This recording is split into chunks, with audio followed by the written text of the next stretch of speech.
ಇದೀಗ ಬಂದಿರುವಂತ ಹೊಸ ಅಪ್ಡೇಟು ಗೃಹಲಕ್ಷ್ಮಿಯರು ಕಡ್ಡಾಯವಾಗಿ ನೋಡ್ಲೇಬೇಕಾದಂತ ಮಾಹಿತಿ. ಯಾರಿಗೆ ಗೃಹಲಕ್ಷ್ಮಿ ಯೋಜನೆಯ ಹಣ ಬಂದಿಲ್ಲ, ಇನ್ನು ವೇಟ್ ಮಾಡ್ತಾ ಇದ್ದೀರಾ, ಕಡ್ಡಾಯವಾಗಿ ಈ ಒಂದು ಮಾಹಿತಿಗಳನ್ನ ತಿಳ್ಕೊಳ್ಳೇಬೇಕು. ಹೌದು ಸ್ನೇಹಿತರೆ, ಇದೀಗ ಬಂದಿರುವಂತ ಹೊಸ ಅಪ್ಡೇಟು ಖುದ್ದಾಗೆ ಲಕ್ಷ್ಮಿ ಹೆಬ್ಬಾಳ್ಕರ್ ಅವರೇ ಒಂದು ಹೊಸ ಅಪ್ಡೇಟ್ ಅನ್ನ ಕೊಟ್ಟಿದ್ದಾರೆ. ಯಾಕೆ ಗೃಹಲಕ್ಷ್ಮಿ ಯೋಜನೆಯ ಹಣ ಕೆಲವರಿಗೆ ಬರ್ತಾ ಇಲ್ಲ? ಹೌದು ಸ್ನೇಹಿತರೆ, ಈಗಾಗಲೇ 19ನೇ ಕಂತಿನ ಹಣ ಬಿಡುಗಡೆ ಆಗಿದೆ, 20ನೇ ಕಂತಿನ ಹಣ ಬಿಡುಗಡೆ ಆಗಿದೆ. ಇನ್ನು ಬಹಳಷ್ಟು ಮಂದಿಗೆ ಗೃಹಲಕ್ಷ್ಮಿ ಯೋಜನೆಯ ಹಣ ಬಂದಿಲ್ಲ. ಹಾಗಾದ್ರೆ ಬನ್ನಿ, ಈ ಒಂದು ಅಪ್ಡೇಟ್ ಏನೇನಿದೆ, ಹೊಸ ಅಪ್ಡೇಟು ಬಹಳ ಮುಖ್ಯವಾದಂತ ಹೊಸ ಅಪ್ಡೇಟು. ಯಾಕಂದ್ರೆ ಯಾಕೆ ಗೃಹಲಕ್ಷ್ಮಿ ಯೋಜನೆಯ ಹಣ ಇನ್ನು ಕೆಲವರಿಗೆ ಸರಿಯಾದ ರೀತಿಯಲ್ಲಿ ಬರ್ತಾ ಇಲ್ಲ? ಈಗಾಗಲೇ ನಿಮ್ಗೆ ಲೈವ್ ಆದಂತ ಪ್ರೂಫ್ ಕೂಡ ನಾನು ತೋರಿಸ್ಕೊಟ್ಟಿದ್ದೀನಿ. 20ನೇ ಕಂತಿನ ಹಣ ಬಿಡುಗಡೆ ಆಗಿರುವಂತದ್ದು, 19ನೇ ಕಂತಿನ ಹಣ ಬಿಡುಗಡೆ ಆಗಿರುವಂತದ್ದು. ಬಹಳಷ್ಟು ಮಂದಿಗೆ ಈ ಒಂದು ಹಣ ಬಂದಿಲ್ಲ. ಹೌದು ಸ್ನೇಹಿತರೆ, ಈ ಒಂದು ಕಾರಣಗಳನ್ನ ನೀವು ತಿಳ್ಕೊಳ್ಳೇಬೇಕು, ಇಮಿಡಿಯೇಟ್ ಆಗಿ ಸರಿಪಡಿಸಿಕೊಳ್ಳೇಬೇಕು. ಇಲ್ಲಾಂದ್ರೆ ಇನ್ ಮುಂದೆ ಯಾವುದೇ ರೀತಿಯ ಗೃಹಲಕ್ಷ್ಮಿ ಯೋಜನೆಯ ಹಣ ನಿಮ್ಮ ಖಾತೆಗಳಿಗೆ ಬರೋದಿಲ್ಲ. ಬಹಳ ಮುಖ್ಯವಾದಂತ ಅಪ್ಡೇಟು, ನೋಡಿ ತಿಳ್ಕೊಳ್ಳಿ. ಹೌದು ಸ್ನೇಹಿತರೆ, ಯಾಕಂದ್ರೆ ಈಗಾಗಲೇ ರಾಜ್ಯ ಸರ್ಕಾರ 20ನೇ ಕಂತಿನ ಹಣವನ್ನ ಬಿಡುಗಡೆ ಮಾಡಿದೆ. ಕೆಲವರೆಲ್ಲ ಹಣವನ್ನ ಪಡೆದಿದ್ದಾರೆ, ಇನ್ನು ಕೆಲವರಿಗೆ ಬರಬೇಕು. ಮತ್ತೆ ಯಾರಿಗೆ ಕಂಟಿನ್ಯೂಸ್ ಆಗಿ ಹಣ ಬರ್ತಾ ಇಲ್ಲ ಅಂತವರು ಇಮಿಡಿಯೇಟ್ಲಿ ಆಗಿ ಎಚ್ಚೆತ್ಕೊಳ್ಳಿ. ಇಲ್ಲಾಂದ್ರೆ ನಿಮ್ಮ ಖಾತೆಗಳಿಗೆ ಹಣ ಬರೋದು ಇಮಿಡಿಯೇಟ್ಲಿ ಆಗಿ ಬಂದಾಗುತ್ತೆ. ಹಾಗಾದ್ರೆ ಬನ್ನಿ, ಇದಕ್ಕೆ ಕಾರಣ ಏನು ಅನ್ನೋದ್ರ ಬಗ್ಗೆ ಲಕ್ಷ್ಮಿ ಹೆಬ್ಬಾಳ್ಕರ್ ಅವರು ಉತ್ತರ ಕೊಟ್ಟಿರುವಂತದ್ದು.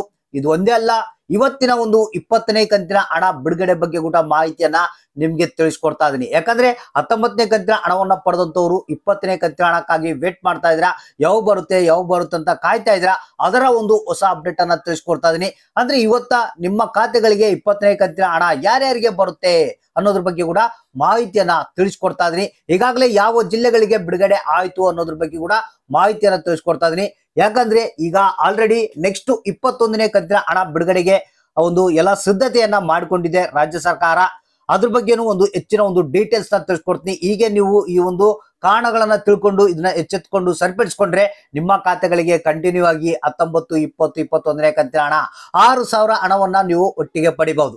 ಹಾಗಾದ್ರೆ ಏನಪ್ಪಾ ಈ ಒಂದು ಹೊಸ ಅಪ್ಡೇಟ್ ಬಹಳ ಮುಖ್ಯವಾಗಿರುತ್ತೆ. ಪ್ರತಿಯೊಬ್ರು ಕಡ್ಡಾಯವಾಗಿ ಆ ವಿಡಿಯೋನ ಪೂರ್ತಿಯಾಗಿ ನೋಡಿ, ಸ್ಕಿಪ್ ಮಾಡದೇನೆ. ಜೊತೆಗೆ ಆದಷ್ಟು ಮಂದಿಗೆ ಈ ಒಂದು ಮಾಹಿತಿಯನ್ನ ಇಮಿಡಿಯೇಟ್ಲಿ ಆಗಿ ಶೇರ್ ಮಾಡಿ. ಯಾಕಂದ್ರೆ ಪ್ರತಿಯೊಬ್ಬರಿಗೂ ಈ ಒಂದು ಮಾಹಿತಿ ಗೊತ್ತಾಗಬೇಕು.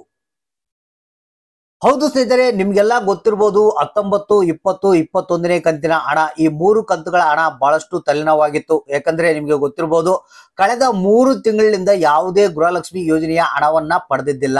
ಈಗ ರೀಸೆಂಟ್ ಆಗಿ 19ನೇ ಕಂತಿನ ಹಣ ಬಂತು. ಮತ್ತೆ ಈಗ ನಿನ್ನೆ ಮೊನ್ನೆ ಒಂದು 20ನೇ ಕಂತಿನ ಹಣವನ್ನ ಬಿಡುಗಡೆ ಮಾಡಿದರೆ, ಅದು ಇನ್ನು 90% ಜನಗಳಿಗೆ 20ನೇ ಕಂತಿನ ಹಣ ಬಂದಿಲ್ಲ.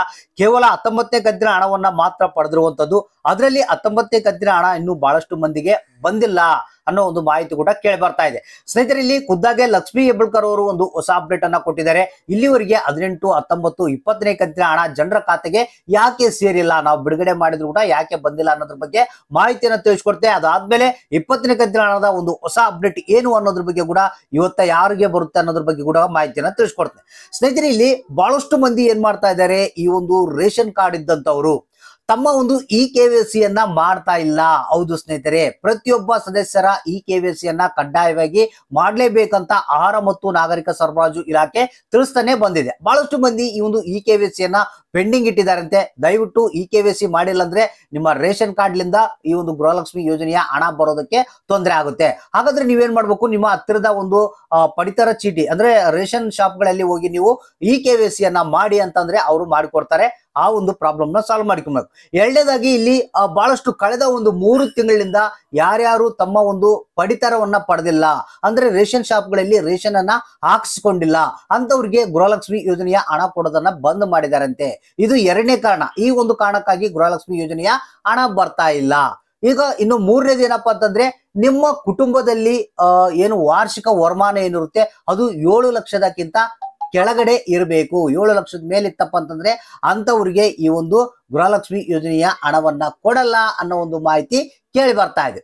ಇನ್ನು 4ನೇದು ಏನಪ್ಪಾ ಅಂತಂದ್ರೆ, ಇಲ್ಲಿ ನಿಮ್ಮ ಒಂದು ಕುಟುಂಬದಲ್ಲಿ ಯಾರಾದ್ರೂ ಸರ್ಕಾರಿ ನೌಕರಿಯಲ್ಲಿ ಇದ್ರೆ ಅಂತವ್ರಿಗೆ ಕೂಡ ಗೃಹಲಕ್ಷ್ಮಿ ಯೋಜನೆಯ ಹಣವನ್ನ ಕೊಡಲ್ಲ ಅನ್ನೋ ಒಂದು ಮಾಹಿತಿ ಕೇಳಿ ಬರ್ತಾ ಇದೆ. ಸೊ ಅದಕ್ಕಾಗಿ ಇಲ್ಲಿ ಅಂತ ಒಂದು ನಿಮ್ಮ ರೇಷನ್ ಅಥವಾ ನಿಮ್ಮ ಒಂದು ಕುಟುಂಬದಲ್ಲಿ ಯಾರಾದ್ರೂ ಸರ್ಕಾರಿ ನೌಕರಲ್ಲಿ ಇದ್ರೆ ಅಂತವ್ರಿಗೆ ಗೃಹಲಕ್ಷ್ಮಿ ಯೋಜನೆಯ ಹಣ ಕೊಡಲ್ಲ. ಇನ್ನು ಕೊನೆಯದಾಗಿ ಐದನೇ ಒಂದು ರೀಸನ್ ಏನಪ್ಪಾ ಯಾಕೆ ಬರ್ತಾ ಇಲ್ಲ ಅಂತಂದ್ರೆ ನಿಮ್ಮ ಒಂದು ಬ್ಯಾಂಕ್ ಖಾತೆಗಳಿಗೆ NPCI ಮ್ಯಾಪ್ಡ್ ಫೇಲ್ಡ್ ಅಂತ ಬರ್ತಾ ಇದೆ. ಅಂದ್ರೆ NPCI ಮ್ಯಾಪಿಂಗ್ ಆಗಿರ್ಬೇಕು, ಆಧಾರ್ ಕಾರ್ಡ್ ಲಿಂಕ್ ಆಗಿರ್ಬೇಕು. ಆ ಒಂದು ಕಾರಣಕ್ಕಾಗಿ ಬಹಳಷ್ಟು ಮಂದಿಗೆ ಗೃಹಲಕ್ಷ್ಮಿ ಯೋಜನೆಯ ಹಣ ಕೊಡೋದನ್ನ ಬಂದ್ ಮಾಡಿದ್ರಂತೆ. ಈ ಒಂದು 5 ಕಾರಣಗಳಿಂದಾಗಿ ಬಹಳಷ್ಟು ಮಂದಿಗೆ 18, 19, 20ನೇ ಕಂತಿನ ಹಣ ಬಂದಿಲ್ಲ ಅಂತ ಲಕ್ಷ್ಮೀ ಹೆಬ್ಬಾಳ್ಕರ್ ಅವರೇ ಖುದ್ದಾಗಿ ಮಾಹಿತಿಯನ್ನ ತಿಳಿಸಿರುವಂತದ್ದು.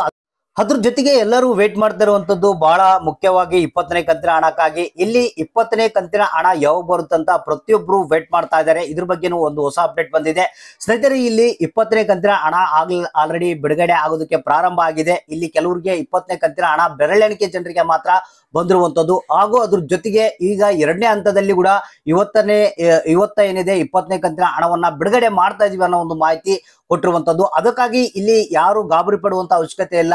ಜಸ್ಟ್ ವೇಟ್ ಮಾಡ್ತಾ ಇರ್ರಿ. ನಿಮ್ಮ ಖಾತೆಗೆ ಕೂಡ 20ನೇ ಕಂತಿನ ಹಣ ಜಮಾ ಆಗುತ್ತೆ. ಯಾಕಂದ್ರೆ ಹಂತವಾಗಿ ಸ್ವಲ್ಪ ಟೆಕ್ನಿಕಲ್ ಪ್ರಾಬ್ಲಮ್ ಇದ್ರೂ ಕೂಡ ಅವನ್ನ ಸಾಲ್ವ್ ಮಾಡಿಕೊಂಡು ನಿಮ್ಮ ಖಾತೆಗಳಿಗೆ 20ನೇ ಕಂತಿನ ಹಣ ಬಿಡುಗಡೆ ಮಾಡುವಂತ ಕೆಲಸ ನಡೀತಾ ಇದೆ. ಸೊ ಅದಕ್ಕಾಗಿ ಜಸ್ಟ್ ವೇಟ್ ಮಾಡ್ತಾ ಇರ್ರಿ. ನಿಮ್ಮ ಖಾತೆ ಕೂಡ 20ನೇ ಕಂತಿನ ಹಣ ಆದಷ್ಟು ಬೇಗನೆ ಅತಿ ಶೀಘ್ರದಲ್ಲೇ ಬಿಡುಗಡೆ ಆಗಿದೆ, ನಿಮ್ಮ ಖಾತೆಗಳಿಗೆ ಜಮಾ ಆಗುತ್ತೆ. ಸೊ ಅದಕ್ಕಾಗಿ ಇಲ್ಲಿ ಏನಪ್ಪಾ ಅಂತಂದ್ರೆ ಜಸ್ಟ್ ವೇಟ್ ಮಾಡ್ತಾ ಇರ್ಬೇಕು. ಯಾರಿಗೆ ಹಣ ಬಂದಿಲ್ಲ ಅಂತವ್ರು ವೇಟ್ ಮಾಡ್ತಾ ಇರಿ. ಮತ್ತೆ 5 ಕಾರಣಗಳೇನೇನು ತಿಳಿಸಿದೆ ಅವು ಏನಾದ್ರು ಪ್ರಾಬ್ಲಮ್ ಇತ್ತಂದ್ರೆ ಅವನ್ನ ಇಮಿಡಿಯೇಟ್ ಆಗಿ ಸರಿಪಡಿಸಿಕೊಂಡು ನೀವು ಹಣವನ್ನ ಪಡೆದುಕೊಳ್ಬಹುದು. ಹಾಗಾದ್ರೆ ಯಾರಿಗೆ ಹಣ ಇವತ್ತ ಬಂತು, ಯಾರಿಗೆ ಇಲ್ಲ ಅನ್ನೋದನ್ನ ತಪ್ಪದೆ ನಮಗೆ ಕಮೆಂಟ್ ಬಾಕ್ಸ್ ಮುಖಾಂತರ ತಪ್ಪದೆ ತಿಳಿಸಿ.